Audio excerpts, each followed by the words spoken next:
Hey everyone, today I'm going to solve a perimeter or area problem, working it out style.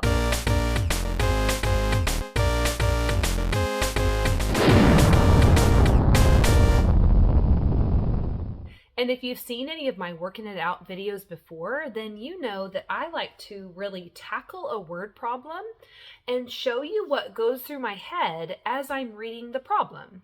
So let's get started. So first I like to just read through the problem once. I'm not going to try to solve it just yet. I just want to understand what's going on in the problem. So this one says the perimeter of this picture is 36 inches.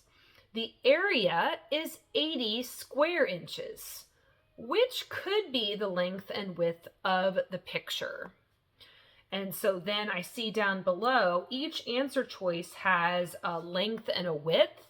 And so it will probably take a little, before I even start thinking about the numbers, it's probably going to take a little, what I call guess and check, because each of those choices, none of them really necessarily stand out as the correct answer. So I think I'm going to have to test out my different answer choices. And that's why I love reading it once before you start working with numbers, because you kind of get a game plan down in your head.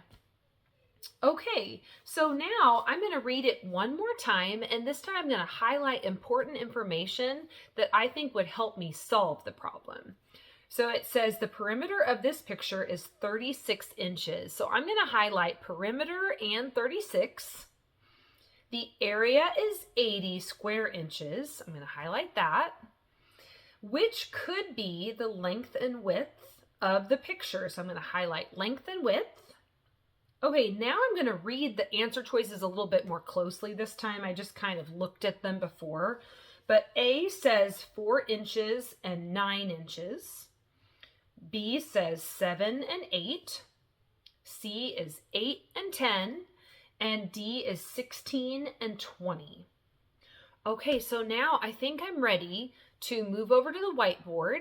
You can do this, follow along with me, either on scratch paper, or if you have a whiteboard, that's fine too. And we're just going to tackle this problem. All right, so I like to start with this sketch, and I always write my perimeter on the outside because that makes me think, oh yeah, the perimeter is all the way around the shape. I write the area inside the shape, so I remember that, oh yeah, area is how much space this rectangle covers. Okay, so now I need to figure out which one of those length and widths are matching this picture. Okay, so I'm just going to start with A. I'm just going to test this out. If this shape was 4 by 9, okay, I like to first test out the area, because how do you find area? Yeah, it's just length times width. So I feel like it's pretty quick and easy to test out. So what is 9 times 4? Okay, 36. So does that work out? Is that the correct area for this problem? Okay, you got it. No. So we can eliminate A pretty quick just by doing a little multiplication. Okay, let's check B. So it says 7 by 8.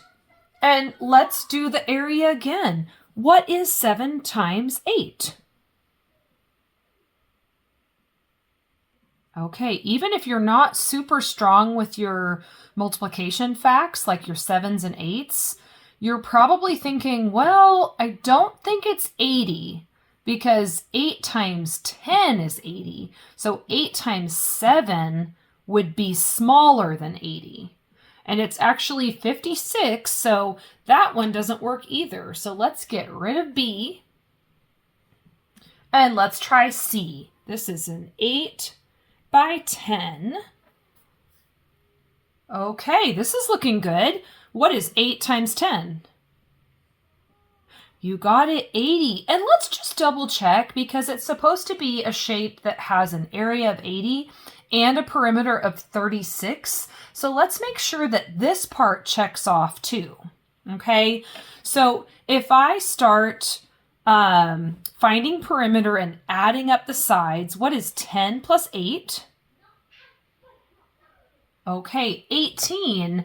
And at first you might think, oh no, that doesn't work. It's not 36, but what am I missing here? Oh, okay. I didn't find all of the sides, because remember that finding perimeter is all the way around a shape, not just two sides, but all four sides in this case. Okay, so, and here's my favorite strategy for perimeter. It makes it so quick and easy. Instead of going 8 plus 10 plus 8 plus 10, I like to do doubles. So what is 10 plus 10? Okay, you got it, 20. And what is 8 plus 8?